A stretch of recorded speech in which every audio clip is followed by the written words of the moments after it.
হবে না, বোরকার কাজ হবে না। আমি এখান থেকে গ্রামে যাব এবং ওই দিনই আবার চলে আসব, এক্ষেত্রে আমার নামাজ কি কসর করতে হবে?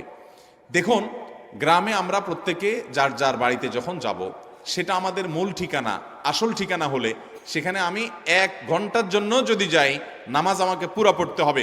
নিজের স্থায়ী ঠিকানাতে কখনো কসর হয়? পথে কসর হবে। বাড়িতে যখন চলে গেছেন, আপনার বাড়ি কুমিল্লাতে, আপনার বাড়ি চট্টগ্রামে, আপনার বাড়ি বগুড়াতে বা খুলনাতে বা সিলেটে, আপনার বাড়ি যেখানেই হোক না কেন, যখন সফরের দূরত্ব হবে, নিজের স্থায়ী ঠিকানায় 1 ঘন্টার জন্য যদি যান, সেখানে পুরো নামাজ পড়তে হবে, কসর চলবে।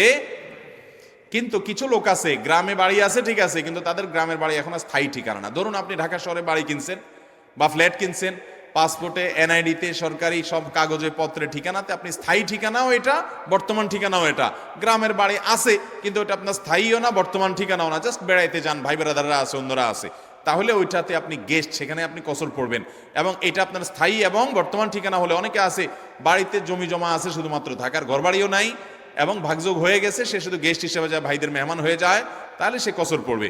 আর না হলে স্থায়ী ঠিকানায় গেলে 1 ঘন্টার জন্য সে কি করতে হবে? পুরো নামাজ পড়তে হবে, যদি স্থায়ী ঠিকানা হয় তার গ্রাম।